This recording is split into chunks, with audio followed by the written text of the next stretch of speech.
오늘 봉독한 신명기 28장은 신명기 27장의 연장이라고 할 수 있습니다. 신명기 27장에서 우리가 지난주에 살펴본 것처럼 모세가 이스라엘 백성들에게 이제 하나님의 명령을 다 전한 다음에 그 명령을 듣고 치우지 말고 그 명령을 이제 지켜서 실천할 것을 강조했잖아요. 지키면 복을 받고 지키지 않으면은 저주받게 될 것이다, 이렇게 말씀했습니다. 이런 내용이 신명기 28장에서도 똑같이 반복돼요. 그러니까 모세가 자꾸 같은 말을 반복하고 있는 것이에요. 그래서 신명기입니다.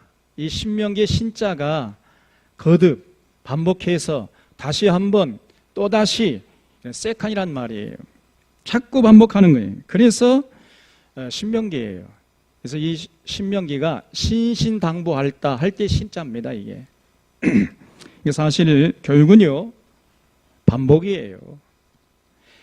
깨닫는 것은 한 번이고 그 깨달은 것을 계속해서 반복해서 이제 몸에 익혀야 되는 것입니다. 그래서 학이 시습지 불력 여로화, 그래서 배우고 때로 익히면 어찌 기쁘지 아니하냐, 이것이 교육인 것입니다, 여러분. 그래서 학이 시습, 학습이에요. 학습, 합과 습이 동시에 이루어져야 하는 것, 그것이 교육인 것입니다. 근데 많은 사람들이 학만 하고 습은 안 하려고 그래요. 깨닫기만 하고 그리고 사는 것은 다른 것에 맞춰서 살아버려요. 그러면 깨달은 게 아무런 쓸데가 없는 것이지요. 학과 습이 항상 동시에 같이 가야 돼. 그래서 배우고 때로 익혀야 되는 것입니다. 이제 배웠으면은 배운 것으로 끝난 것이 아니고 이제 계속해서 반복해가지고 몸에 익혀야 되는 거예요. 이게 학과 습이 일치되어야 하는 것입니다. 학습, 이것이 교육이에요. 그래서 저도 제가 자꾸 같은 말을 반복하잖아요. 저 엄목사님은 똑같은 말을 자꾸 반복해, 이렇게 생각하는 사람이 우리 사랑교회는 한 사람도 없기를 바랍니다. 제가요 다른 거 몰라서 똑같은 말 하는 게 아니고 제가 교육이 뭔가를 알고 있기 때문에, 여러분, 그만큼 중요하기 때문에 계속해서 같은 말을 반복하는 것입니다. 그래서 귀에 못이 박혀야 되는 거예요. 그래서 자꾸 같은 말을 반복하는 거예요. 그러니까 모세도 이런 교육의 원리를 알고 있었던 것 같아요. 그래서 자꾸 같은 말을 반복하고 있어요. 그래서 지금까지 하나님께서 모세를 통해서 하신 말씀 너희들 잘 듣고 이제 들었으니까 들은 것으로 그치지 말고 이제 계속해서 이것을 몸에 배도록 연습하고 훈련하고 지켜 순종해라. 그러면 복을 받을 것이고 그렇지 않으면은 너희들 저주받을 거야. 이런 얘기를 또다시 신명기 28장에서 반복하고 있는 것입니다. 1절을 보겠습니다. 내가 내 하나님 여호와의 말씀을 삼가 듣고 내가 오늘 내게 명령하는 그의 모든 명령을 지켜 행하면 네 하나님 여호와께서 너를 세계 모든 민족 위에 뛰어나게 하실 것이라 그랬어요. 여기서 내게 명령하는 이 모든 명령을 한마디로 하면은 율법이라고 할 수 있습니다. 이 하나님의 모든 명령, 다시 말씀해 이 율법이 우리의 한마디로 표현하면요 인생 사용 설명서라 할 수 있어요. 인생 사용 설명서. 하나님이 우리를 만드셨잖아요. 하나님이 인간을 창조하셨기 때문에 하나님이 우리를 누구보다도 잘 알고 계세요. 그래서 우리가 우리 스스로를 어떻게 사용해야 잘 사용할지를 설명해 놓은 것, 이것이 율법이라는 거예요. 율법은 뭐냐? 인생 사용 설명서예요. 여러분들이 어떤 기계를 사면은 사용 설명서가 따로 오잖아요. 그 사용 설명을 잘 읽어봐야 그 기계를 100% 효율적으로 쓸 수 있지 않습니까? 마찬가지 우리가 율법을 잘 알아야 우리가 이 세상을 정말 성공적으로 한 번밖에 없는 이 인생을 시행착오를 줄여가지고 정말 복되게 강건하게 행복하게 참 평안과 자유를 누리면서 살 수 있게 된다는 것입니다. 그렇게 만들어지는 비결로서 주어진 것이 율법이 이 모든 하나님의 명령이에요. 그래서 참 우리가 하나님의 명령을 삼가 듣고 지키는 것이 중요하다는 거예요. 허투루 들으면 안 됩니다. 삼가 들어라. 집중해서 들어라. 그리고 마음판에 새기고 그걸 몸에 배도록 실천해라. 연습하고 훈련해라. 이게 중요한 것입니다. 이것이 우리에게 요구하신 하나님의 요구고, 만약에 그렇게 살면은 하나님께서 뭐라고 약속했어요? 세계 만민 위에 뛰어나게 하실 것이다. 여러분, 이 하나님의 약속을 믿습니까? 우리 하나님의 약속은요, 틀림없다 그 말이에요. 우리 사랑하는 샤론의 성도들이 이 하나님의 약속을 붙잡을 수 있기를 주님의 이름으로 축원합니다. 복 있는 자는 뭐라 그랬죠? 주의 율법을 취하러 묵상하는 자라 그랬어요. 주의 율법을 취하러 묵상하는 거예요. 그 묵상하기만 하고 끝나는 게 아니라 깨달았으면은 그 깨달은 바를 이제 삶의 현장에서 실천하는 것입니다. 그러면 시냇가에 심은 나무가 시절을 쫓아서 아름다운 열매를 맺는 것처럼 그 행사가, 그 하는 모든 일이 다 형통하게 될 것이다. 이것이 진리인 것이에요. 그래서 허투루 짓지 않고 삼가 듣고 하나님의 모든 명령을 지키려고 삶의 현장에서 그렇게 살라는 거예요.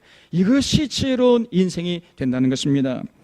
자, 그뿐 아니라 이제 자기만 복받고 끝날 것이 아니기 때문에 자녀들에게도 이것을 가르쳐야 돼요.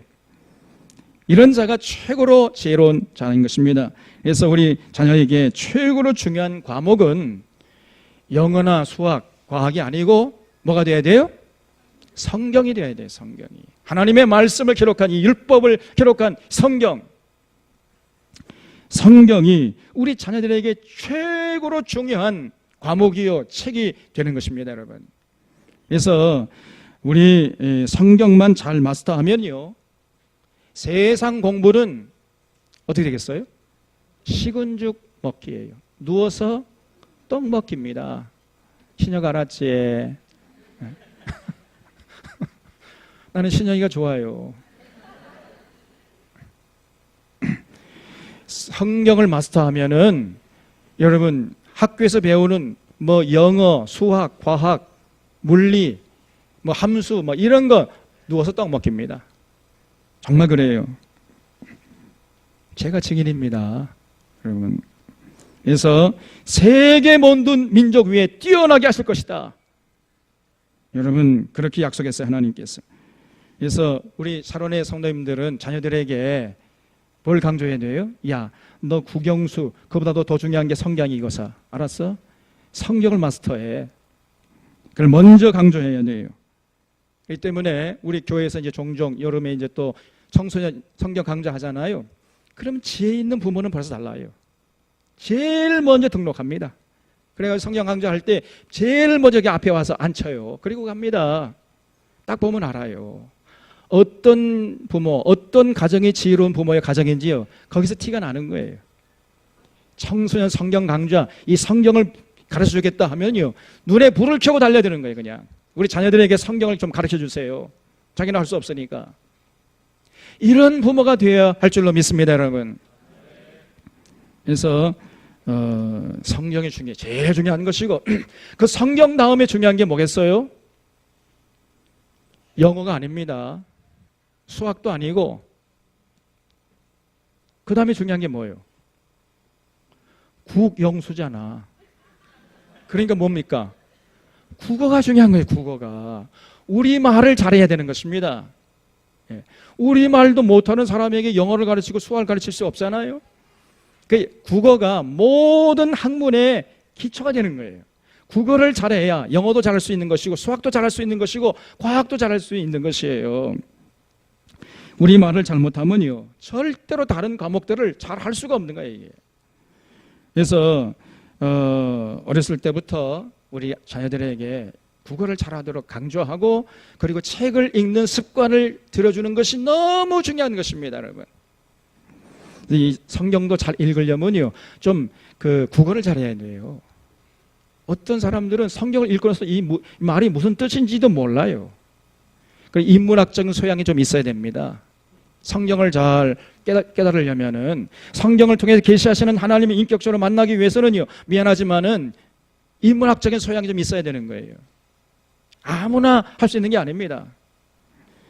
그래서 국어가 중요한 거예요. 국어.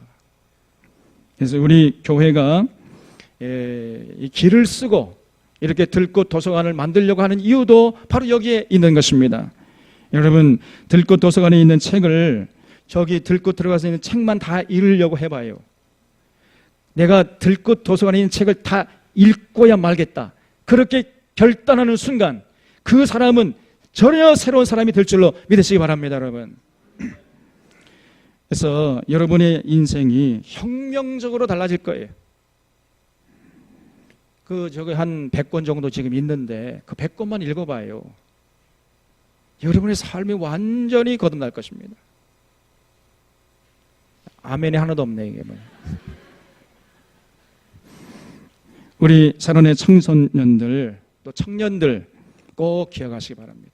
그래서 우리가 성경을 앞세우고 성경을 내가 알고 싶어하고 성경을 마스터하려고 하고, 그리고 책을 많이 읽는 습관을 들려고 하면은요, 반드시 하나님께서 우리 청소년들, 청년들, 여러분의 인생들을 하나님께서 복된 길로 반드시 인도해 주실 것입니다. 2절을 보겠습니다.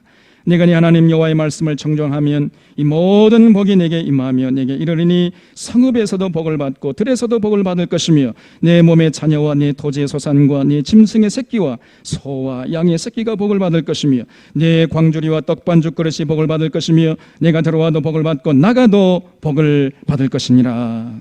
아멘. 오늘 이 하나님의 약속이 우리 사론의 모든 성도님들의 삶과 가정 속에서 그대로 이루어질 수 있기를 주님의 이름으로 축원합니다. 이런 거는 아멘을 잘해요. 그런데 이런 하나님의 복이 여러분의 삶에 이루어지기 위해서는 딱 조건이 하나 있다 그랬죠. 그 조건이 뭡니까? 하나님의 모든 명령을 듣고 삼가 듣고 지키면 그랬어요. 그게 조건이에요. 아무에게 주어진 게 아닙니다. 기도 많이 하면 그게 아니에요. 내가 명하는 모든 명령을 삼가 듣고 지키면 이런 일들이 벌어진다는 것입니다, 여러분. 하나님의 명령에 순종할 때 경제적으로도 풍요로운 삶을 살 수 있게 된다는 거예요. 도시에서 하나님의 명령대로 사업하면요, 반드시 사업에 성공합니다. 또 시골에서 농사 지을 때도 하나님의 명령대로 농사하면 반드시 그 농사 성공하게 된다는 거예요. 다시 말해서 창조 원리대로 농사를 지어야 지속 가능한 농업이 되는 것이고 계속해서 풍요를 누릴 수 있게 되는 것입니다. 지금 보세요. 대부분의 사람들이요, 이 하나님의 명령을 무시해버립니다. 하나님의 창조 원리를 무시해버리고 그냥 지 멋대로 농사를 지어버려요. 그리고 멋대로 가축을 키우고 축산업을 합니다. 어리석고 미련한 것이에요. 그러니까 아무리 애를 써도요, 손에 남는 게 별로 없는 거예요. 땀은 열심히 흘리는데, 땀은 뻘뻘 흘리지만은 손에 남는 게 없는 것입니다. 지금 조류독감이 잊을만 하면은 전국에 창궐하지 않아요? 여러분 앞으로 두고 보세요. 아무리 무슨 항생제 독한 거 들이댄다 할지라도 점점 이 조류독감이 창궐하게 될 것입니다. 이 공장식 축산 그거를 그만두지 않는 한, 하나님의 창조 원리를 우리가 받들지 않는 한 조류독감은 점점 더 창궐하게 될 것이에요. 그래서 우리의 생명을 위협하게 될 것입니다.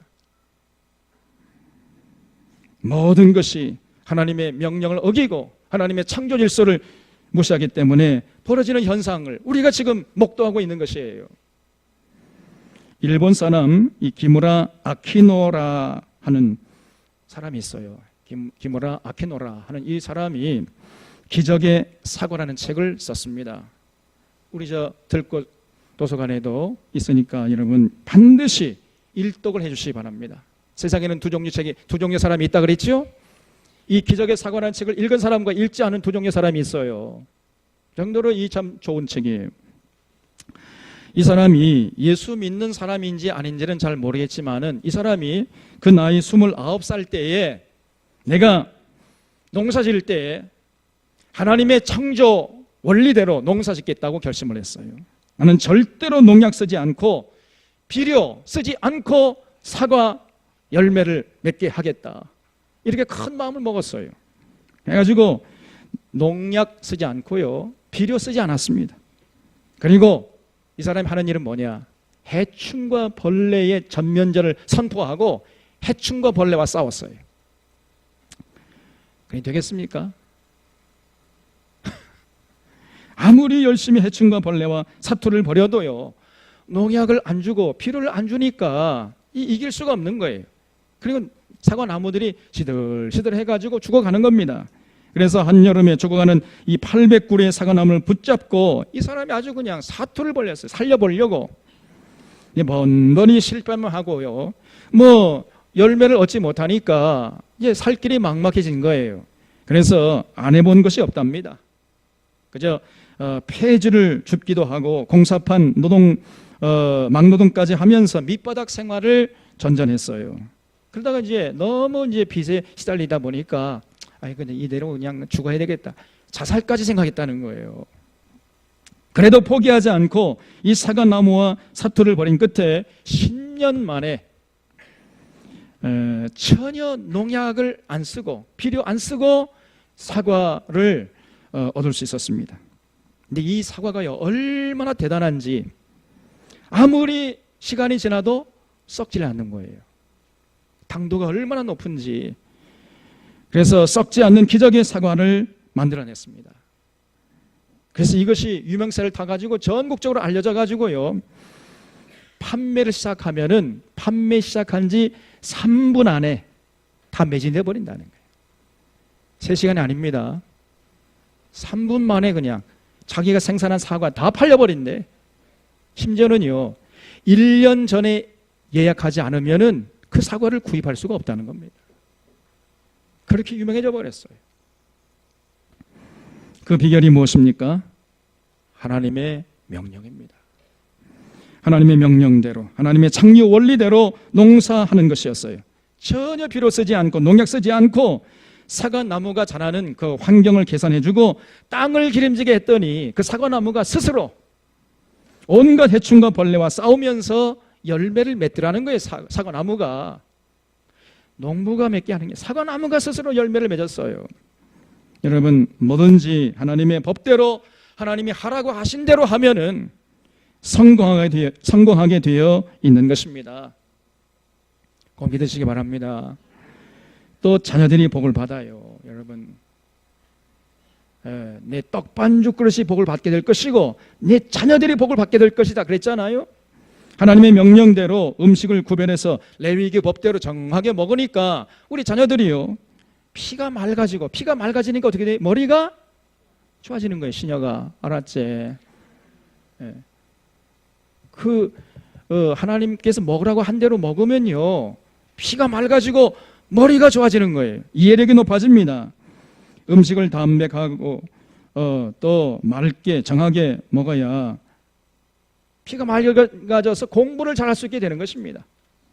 여러분, 기름진 음식 그냥 맛있다고 해가지고 뭐 튀긴 거, 삼겹살, 아이스크림, 햄버거 이런 거 좋아하는 학생은요, 절대로 공부 잘할 수 없습니다. 공부 시간에 피가 탁해지니까 머리가 둔해지는 거예요. 하품만 나고 졸음만 오는 겁니다. 그래서 여러분, 현미밥 뭐요? 채식. 그렇게 하면 뭐라고 그랬어요? 곡식, 과일, 채소 먹어라. 곡식, 과일, 채소. 현미밥, 채식. 그래야 피가 맑아져서 결국 집중력이 좋아지고, 그리고 머리가 좋아지니까 하나를 배우면 열을 깨치는 거예요. 자연히 우등생이 될 수밖에 없는 것입니다. 그래서 이 현미밥, 채식, 이거를 한마디로 말해서 두뇌 음식이라고 그래요. 두뇌 음식. 영국에서 실험을 해봤답니다. 이 두뇌 음식을 먹여봤더니 그 전교에서 맨 꽁찌하던 애가요, 2달 만에 1등이 돼버렸대.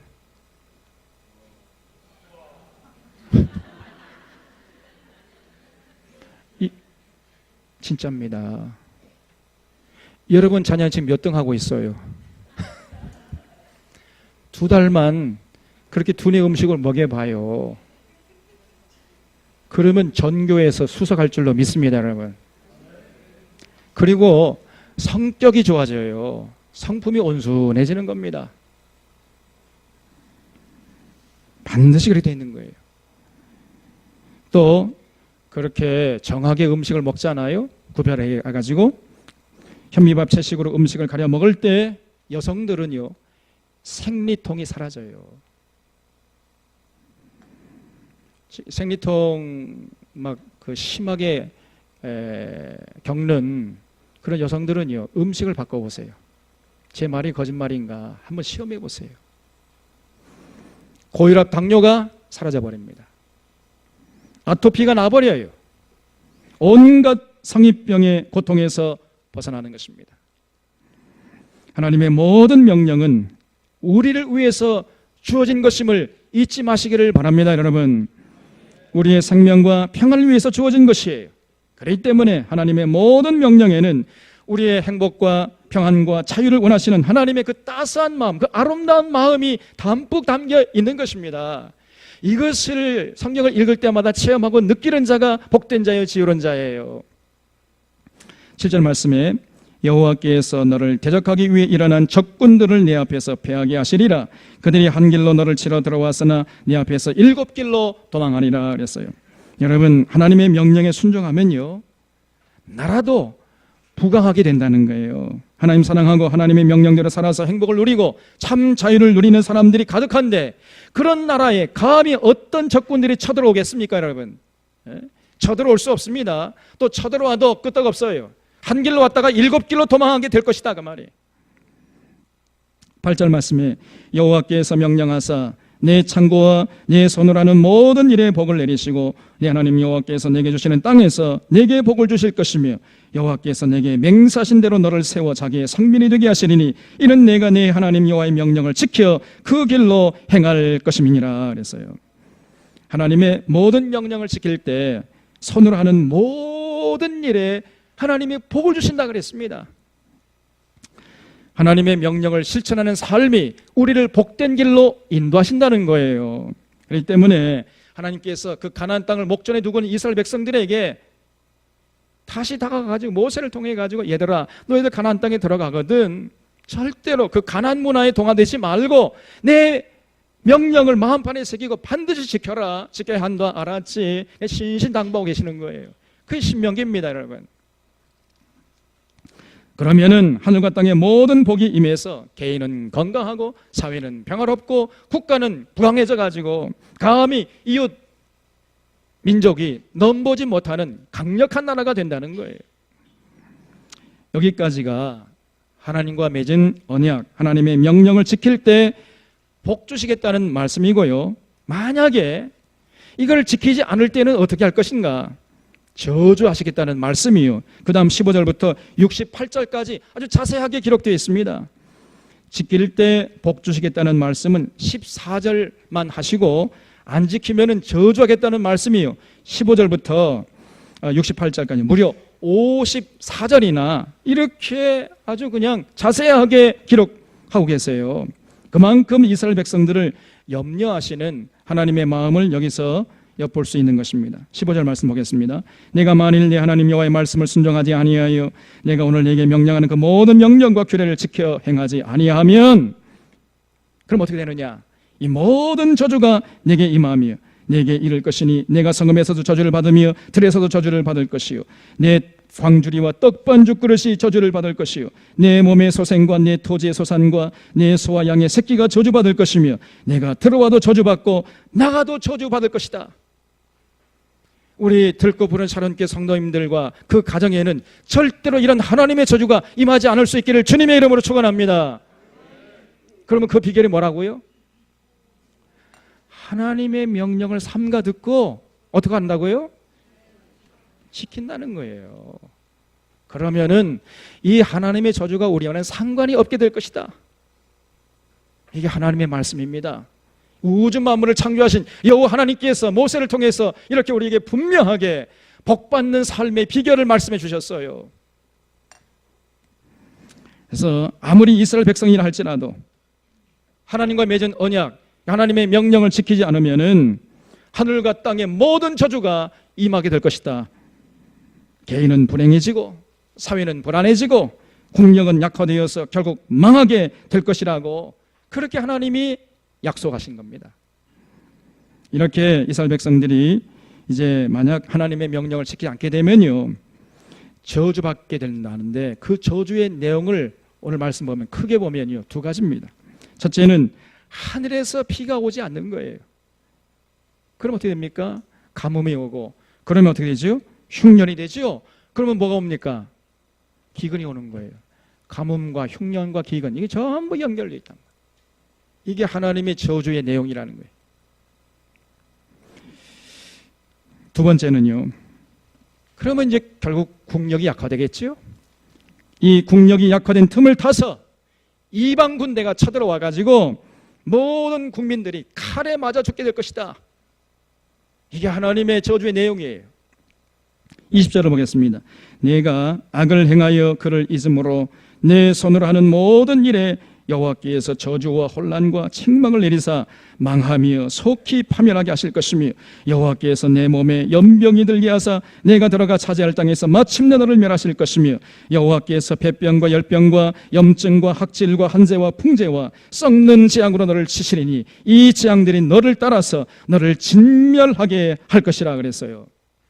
만약에 하나님의 명령을 삼가 듣지 않고 지켜 행하지 않으면은요, 그 땅에 온갖 전염병이 창궐하게 된다는 것입니다. 그러니까 온갖 전염병이 창궐한다는 것은 하나님의 명령에 순종하지 않는 분명한 증거라는 것이에요. 23절에 내 머리 위에 하늘은 노시 되고 내 아래의 땅은 철이 될 것이며 여호와께서 비 대신에 티끌과 모래를 내 땅에 내리시리니 그것들이 하늘에서 내 위에 내려 마침내 너를 멸하리라 그랬습니다. 여러분, 하늘이요 노시 되고 땅이 철이 될 것이다. 얼마나 무서운 말씀입니까? 하늘이 노시 되고 땅이 철이 되어 봐요. 어떻게 사람이 살겠습니까? 하늘에서 비 대신 티끌과 모래가 내려 보세요. 하늘에서는 비가 와야 되는데 비가 오질 않고 티끌과 모래가 내려오는 건 말이에요. 바짝 땅이 마른 상태에서 티끌과 모래가 날리면은 어떻게 살 수 있겠습니까? 결국 가뭄이 오고 흉년이 오고 기근이 와서 시달리게 될 것을 이렇게 표현하신 거예요. 하늘은 노시되고 땅은 철이 될 것이다. 무서운 말씀입니다, 여러분. 그래도 정신 차리지 않으면요, 그 다음에는 더 무서운 저주가 임할 것이라는 거예요. 49절 보겠습니다. 곧 여호와께서 멀리 땅끝에서 한 민족을 독수리가 날아온 것 같이 너를 치러 오게 하시리니 이는 내가 그 언어를 알지 못하는 민족이요 그 용모가 흉악한 민족이라. 노인을 보살피지 아니하며 유아를 불쌍히 여기지 아니하며 내 가축의 새끼와 내 토지의 소산을 먹어 마침내 너를 멸망시키며 내 또 곡식이나 포도주나 기름이나 소의 새끼나 양의 새끼를 너를 위하여 남기지 아니하고 마침내 너를 멸절시키리라 그랬습니다. 가뭄과 흉년을 기근을 보내도 정신 차리지 않으면은요, 그 다음에는 이방 군대를 보내시겠다는 거예요. 잠이라고는 눈꽃만큼도 없는 이 잔인한 이방 군대가 쳐들어와 가지고 수탈하고 강탈하고 약탈하고 겁탈하고 그러다가 마침내 전부 멸망시키고 진멸시켜버릴 것이다. 이렇게 하나님 말씀하셨어요. 자, 그러면 여러분, 이렇게 외국 군대가 쳐들어와 가지고 성을 포위하면은 그 성 안에서는 어떤 일들이 벌어지겠습니까? 먹을 것이 떨어져서 굶주리게 되겠죠? 굶주리다 못해서 부모가 제 새끼를 잡아가지고 삶아서 그 고기를 뜯어먹게 될 것이라는 거예요. 그런 끔찍한 일들이 벌어질 것이다. 이게 55절 말씀에 보면 자기가 먹는 그 자녀의 살을 그중 누구에게든지 주지 아니하리니 이는 내 적군이 내 모든 성읍을 에워싸고 맹렬히 너를 쳐서 곤란하게 하므로 아무것도 그에게 남음이 없는 까닭일 것이며 또 너희 중에 온유하고 연약한 분이여 곧 온유하고 연약해서 자기 발바닥으로 땅을 밟아보지도 아니하던 자라도 자기 부모의 남편과 자기 자녀를 미운 눈으로 바라보며 그 귀부인이요 한 번도 땅을 발로 밟아보지 않고 맨날 그저 뭐 나귀 타고 다니고 말 타고 다니던 그 아름다운 귀부인이 이제는요 남편과 자기 품에 누운 자녀를 미운 눈으로 증오의 눈으로 바라보게 될 것이다. 그리고 자기 다리 사이에서 나온 태와 자기가 낳은 어린 자식을 남몰래 먹을 것이다. 제 새끼를 잡아가지고 삶아서 남편에게 주지 않고 몰래 혼자 먹게 될 것이라는 겁니다, 여러분. 이런 끔찍한 일이 벌어진다는 거예요. 왜냐? 이는 내 적군이 내 생명을 에워싸고 맹렬히 쳐서 곤란하게 하므로 아무것도 얻지 못함이니라. 이방 군대가 쳐들어와서 성을 에워싸면요, 성 안에서는 이제 물자가 떨어져요. 양식이 떨어집니다. 굶주려요. 그러니까 굶주림에 시달려 못해가지고 부모가 자식을 잡아먹는 이런 상황이 전개된다는 것이에요, 여러분. 얼마나 끔찍합니까? 그러니까 이런 불행한 일이 벌어지지 않도록 이제 너희들 가나안 땅에 들어가면은 거기서 내 말을 마음속에 새기고 반드시 삼가 듣고 지켜 행하라, 이렇게 신신당부하고 계시는 거예요. 하나님은요, 반드시 약속대로 하시는 겁니다. 안 지킬 때 이렇게 저주했다고 약속했으면은 그 약속대로 하는 거예요. 약속도 안 하고 저주하면은 하나님이 불의하시죠. 근데 분명히 우리 하나님이 약속했습니다. 만약에 이렇게 너희들이 내 명령을 지키지 않으면 내가 저주하겠어. 약속을 했습니다. 그러니까 하나님이 불의하시다고 할 수가 없는 거예요. 그러니까 이스라엘 백성들이 언약대로 하지 않으면요, 반드시 불행에 빠지는 거예요. 이것을 내다보고 계셨던 하나님께서 그렇게 애가 타해가지고 제발 얘들아, 너희들 가나안 땅에 들어가거든 반드시 내 명령을 마음판에 새기고 지켜야 된다. 알았지? 지켜라. 지켜야 돼 너희들. 이렇게 신신당부하고 계시는 거예요. 그래서 28장에는 하나님과 맺은 언약을 지켜서 복받기를 원하시는 하나님의 그 절절한 마음이 담겨 있는 것입니다. 우리가 성경을 읽을 때에 이런 하나님의 마음을 헤아릴 수 있어야 돼요. 그래야 성경을 읽었다고 할 수 있는 것입니다. 당시 이스라엘 백성들이 하나님의 명령을 잔소리로 듣지 않고 삶과 마음을 다해 듣고 잘 지켰어야 하는데, 그 후에 이스라엘 백성들이 어떻게 살았을까요? 가나안 땅에 들어가가지고 불행하게도 이 하나님의 경고를 무시해버렸어요. 지키지 않았습니다. 삶과 마음을 다해서 듣지 않고 지키지 않았어요. 그 하나님과 맺은 언약을 팽개쳐버리고 가나안 문화에 동화되어 가지고 바알 우상을 섬기는 데 빨랐습니다.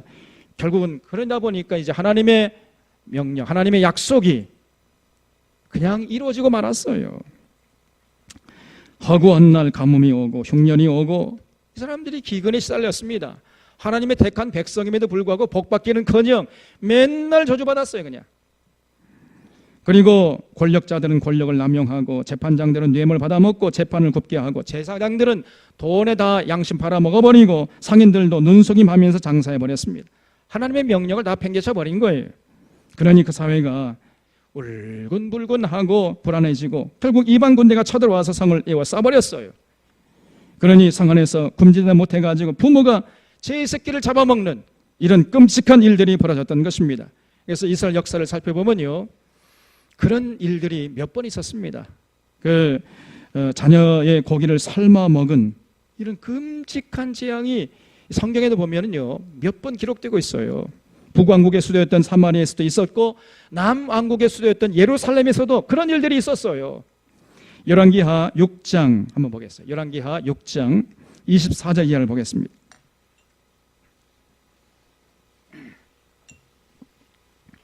열왕기하 6장 24절 이하를 보면요, 이후에 아람 왕 베나다시 그의 온 군대를 모아 올라와서 사마리아를 에워싸니 아람 사람이 사마리아를 에워싸므로 성중이 크게 줄여서 나귀머리 하나에 은 80세길이요 배들기똥 4분의 1값에 은 5세길이라 하니. 그랬어요. 여러분 찾으셨습니까? 다 읽으셨죠? 이 북이스라엘 오므리 왕조 때 그 여호람이라는 왕이 왕노로 할 때에 아람 왕 베나다시 이제 사마리아로 쳐들어와 가지고 성을 에워쌌다는 거예요. 그러니까 경제 봉쇄 정책을 편 것이죠. 그러니 성 안에 먹을 것이 다 떨어져 버렸어요. 나귀머리 하나에 은 80세기라고 했는데 이건 정확한 건 아닙니다. 예를 들면은 나귀머리 하나에 1,000만 원 한다는 거예요. 나귀 머리 하나, 돼지 머리 하나가 1,000만 원에. 그럼 비쌉니까, 쌉니까? 살인적인 물가지요. 또 비둘기똥, 비둘기똥도 먹습니까? 비둘기똥 4분의 1 값에 은 5세겔이라 그랬는데, 이거를 예를 들면은 비둘기똥 4분의 1 값에 100만 원 한다는 거예요. 그럼 비쌉니까, 쌉니까? 어마어마하게 비싸죠. 살인적인 물가를 이렇게 표현한 것이에요. 그러니까 성 안에 먹을 것이 떨어져 가지고 수많은 사람들이 굶주렸어요. 그런 가운데 어느 날 이 여호람 왕이요, 성 안을 시찰하다가 어떤 두 여인이 서로 그냥 이 머리카락을 붙잡고 2년 내년 하면서 그냥 싸우고 있는 걸 봤어요. 그래서 아니 왜 싸우냐, 이 어려운 때에 싸우지 말라 그러면서 사연을 들어보니까요, 기가 막힌 사연을 털어놓는 것이에요. 28절 말씀입니다. 또 이르되 무슨 일이냐 하니 여인이 대답하되 이 여인이 내게 이르기를, 우리 28절 같이 한번 읽겠습니다. 시작. 또 이르되 무슨 일이냐 하니 여인이 대답하되 이 여인이 내게 이르기를 내 아들을 내놓아라. 우리가 오늘 먹고 내일은 내 아들을 먹자 하매 우리가 드디어 내 아들을 삶아 먹었더니 그 이튿날에 내가 그 여인에게 이르되 내 아들을 내놓아라. 우리가 먹으리라 하나 그가 그의 아들을 숨겼나이다 하는지라 그랬어요. 기가 막힌 일이 벌어진 겁니다. 굶주리다 못해서 어느 날 이 두 여인이 몰래 모였어요. 자네 말이야, 우리가 이렇게 그냥 굶어 죽을 것인가? 그럴 거 아니고 오늘은 내 새끼를 내놓을 테니까 우리가 그 내 새끼를 잡아먹고 내일은 자네 새끼 잡아먹세. 이렇게 의논했다는 거예요. 그래가지고 자기 새끼를 내놔가지고 삶아먹고 이제 다음날 네 새끼 내놔라 그랬더니 그 여자 엄마가요, 안 내놓더라는 거예요. 그래가지고 서로 그냥 2년 하면서 싸우고 있다는 겁니다. 하나님의 신명기 언약이 그대로 이루어진 거예요. 얼마나 끔찍합니까? 이게 사마리아에서 있었던 일이에요. 또 열왕기하 25장 1절을 보면요, 남유다 예루살렘에서 이런 일이 있었음을 기록하고 있어요. 열왕기하 25장 1절, 우리 같이 한번 여기 25장 1절을 읽겠습니다. 시작. 시드기야 제9년 10째 달 10일에 바빌론의 왕 느부갓네살이 그의 모든 군대를 거느리고 예루살렘을 치러 올라와서 그 성에 대하여 진을 치고 주위에 토성을 쌓음에 그 성이 시드기야 왕 제11년까지 포위되었더라. 그의 셋째 달 9일에 성중에 기근이 심하여 그 땅 백성의 양식이 떨어졌더라 그랬습니다. 바벨론 군대가 쳐들어와 가지고 예루살렘 성을 에워싼 거예요. 그래서 9년, 시드기야가 왕이 된 지 9년째 되는 10월 10일에 쳐들어와 가지고 11년 4월 9일에 성이 함락됐다는 거예요. 그러니까 정확하게 하면 1년 6개월 동안 그 예루살렘 성이 바벨론 군대에 포로되어 있었다는 거예요. 포위되어 있었다 그 말이에요. 그러니까 그 성 안에 먹을 것이 다 떨어졌다는 겁니다. 굶주리다 못한 부모가 이제 자기 자녀를 잡아먹는 이런 일들이 벌어진 거예요. 그때 그 역사적인 장면을 목격한 사람이 바로 예레미야 선지자였어요. 그 역사적인 현장을 목격하면서 예레미야가 하나님께 울부짖습니다. 그 울부짖으면서 기도했던 내용이 우리 성경에 들어온 것이 바로 예레미야 애가예요. 그 예레미야 애가서 4장 9절을 보면은 예레미야가 이렇게 울부짖어요. 예레미야 애가 4장 9절. 칼에 죽은 자들이 주려 죽은 자들보다 나음은 토지 소산이 끊어짐으로 그들은 찔림받은 자들처럼 점점 쇠약하여 가미로다. 딸내 백성이 멸망할 때에 자비로운 부녀들이 자기들의 손으로 자기들의 자녀들을 삶아 먹었다는 겁니다, 여러분. 예? 얼마나 비참합니까, 여러분. 오늘 이 신명기에 하나님의 경고가 이스라엘 백성들의 역사 속에 그냥 그대로 이루어진 거예요. 이렇게 기록으로 남은 것만 해도 그 자녀의 고기를 먹었다는 이 끔찍한 일들이 유대 역사에 여러 번 있었어요. 하나님의 택한 백성임에도 불구하고 하나님의 복된 명령을 지키지 않았을 때 반드시 개인은 불행해지고 사회는 불안해지고 국력은 약화되었던 것입니다. 그러나 결국 이방 군대의 침략을 받아서 결국 북이스라엘은요, 그 사마리아 성은 BC 721년에 아수리의 살말에셀에 망해버렸어요. 남쪽 유다는 그로부터 한 135년 정도 역사가 지속된 다음에 BC 586년에 바벨론 느부갓네살이 쳐들어와요. 그래서 그 바빌론에 망하고 수많은 백성들이 칼에 맞아 죽고, 또 젊은 사람들은 전부 포로로 잡혀가가지고 70년 동안이나 포로 생활을 하면서 죽을 고생을 했던 것입니다. 이것이 이스라엘 백성들의 역사였어요. 이런 비참한 하나님의 택한 이스라엘 백성들의 역사를 보여주는 것이 바로 그것이 구약 성경이에요. 오늘 예수 그리스도의 십자가의 보혈로 구원받고 하나님의 백성이 된 성도들도 똑같습니다. 구약의 패러다임은 신약 백성들의 삶에도 여전히 유효한 거예요. 우리가 예수 믿는다는 것은요, 하나님과 언약 관계로 들어간다는 것을 의미하는 것입니다. 다른 게 아니에요. 하나님의 그 은혜로, 사랑으로, 예수님의 십자가의 보혈로 구원받은 성도들에게 하나님과 맺은 언약을 우리 하나님께서는 지킬 것을 요구하시는 겁니다.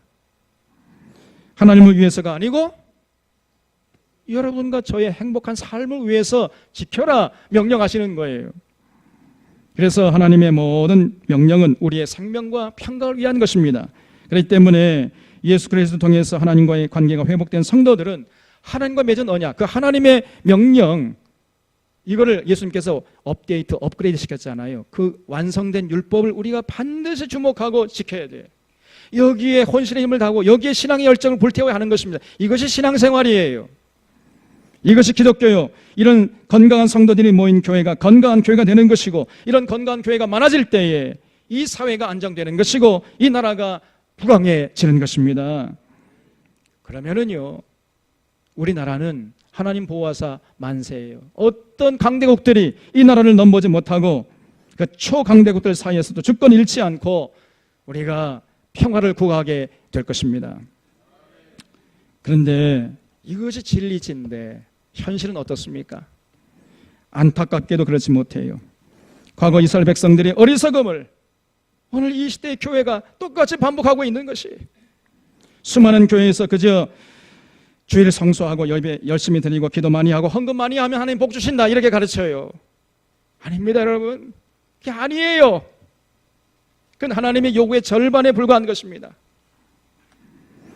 그런 신앙적인 행위를 통해서 결국 우리의 삶의 현장에 나가서 거기서 구별되게 살라는 것, 이것이 하나님의 온전한 요구예요.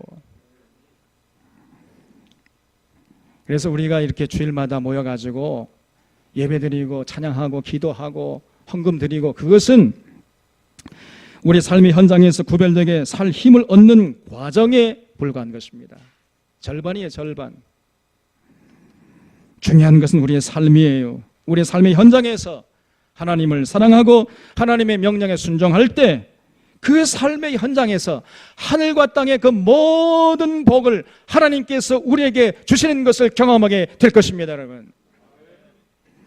만약 기독교인들이 하나님의 명령대로 살지 않고 세상을 따라 산다면요, 기독교는 존재할 이유가 없는 것이에요. 우리가 세상과는 좀 다르게 구별되게 살아서 세상 사람 보고, 야 이것들아, 너희들 그렇게 살면은 불행해져. 우리 봐, 우리를 따라 살아. 이렇게 말할 수 있어야 돼요. 그래서 세상과는 구별돼야 됩니다. 세상과 똑같이 살아간다면 어떻게 세상 사람들 보고 우리를 좀 본받아라, 우리를 따라 살아라 이렇게 얘기할 수 있겠습니까? 우리가 세상 사람들과는 현저하게 구별되게 살고 아름답게 살고 거룩하게 살 때에 비로소 세상 사람들에게 그렇게 살지 말고 우리처럼 살아라 말할 수 있지 않겠습니까? 또 그래야 그들이 우리 말을 듣고, 그래, 우리는 잘못 사는 거야, 기독교인처럼 살아야 돼, 이렇게 나오지 않겠습니까? 그들이 우리를 부러워하고 우리를 두려워하고 우리의 말에 귀를 기울이지 않겠어요? 그렇기 때문에 범사에 우리는 세상 사람들과 좀 구별되어야 되는 거예요. 옷 입는 것도 좀 다르게 입어야 되는 것이고, 먹는 것도 좀 다르게 먹어야 돼요. 사는 것도 좀 다르게 살아야 됩니다. 그리고 공부하는 것도 달라야 되고, 사업하는 것이나 농사짓는 것이나 정치하는 것이나 모든 것이 범사에 달라야 돼. 세상과는 구별되어서 아름답게 착하게 정직하게 살아야 됩니다. 그래서 세상 사람들이 우리를 욕하다가도 그 욕하는 입이 부끄러질 정도로 이렇게 우리가 정직하게 성실하게 아름답게 살아야 돼요. 그렇게 아름답게 살기 위해서 필요한 것이 뭐라고요? 그것이 율법이에요. 그게. 그래서 하나님께서 모세를 통해서 하나님의 모든 율법을 우리에게 가르쳐 주신 것입니다.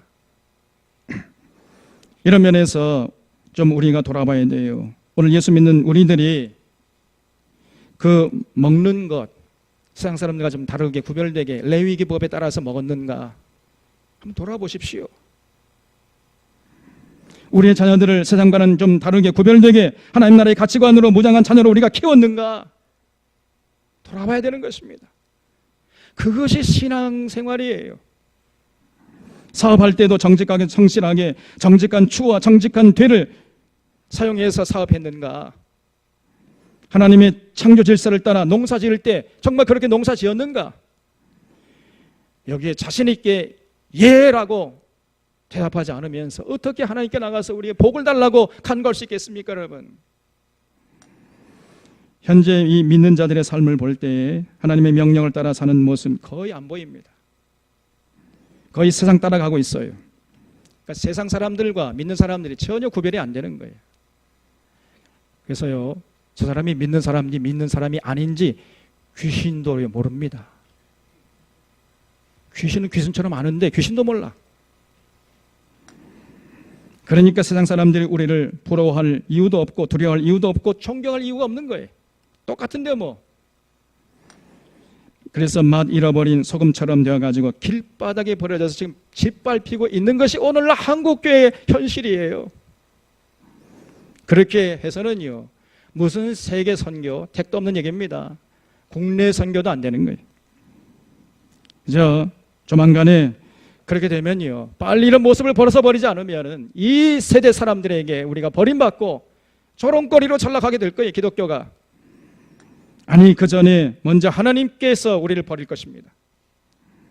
우리가 범사에 세상 따라가지 않고 하나님 명령 따라 구별되게 살아서, 그래서 하나님께 복 받을 때 그때서야 비로소 세상 사람들이 우리의 복된 삶을 보면서 부러워하면서 흠모하게 될 것이에요. 그리고 우리를 주목하게 될 것입니다. 그렇기 때문에 우리 사론교회 사명이 막중해요. 오늘날 타락하고 병들어버린 한국교회를 깨우고 건강한 교회의 모습, 건강한 기독교의 진면목을 만방에 보여줘야 할 사명을 띠고 우리 들꺼부는 사론교회가 오늘 이때에 하나님께서 세워주신 줄로 믿습니다, 여러분. 그래서 우리 사론의 모든 성도님들 하나님 사랑하고 하나님과 맺은 언약을 지키는데 최선을 다해 주시기를 주님의 이름으로 부탁을 드립니다. 그리고 세상을 향해서 이것이 기독교다, 이것이 바로 교회다, 여러분 우리를 보시오, 우리를 본받으시오. 여기에 생명길이 있고 여기에 복된 길이 있고 여기에 영생길이 있습니다. 여기에 개인의 행복의 비결이 있고 여기에 사회의 평화의 비결이 있고 여기에 국가의 부강의 비결이 여기에 있습니다. 우리가 외칠 수 있어야 돼요.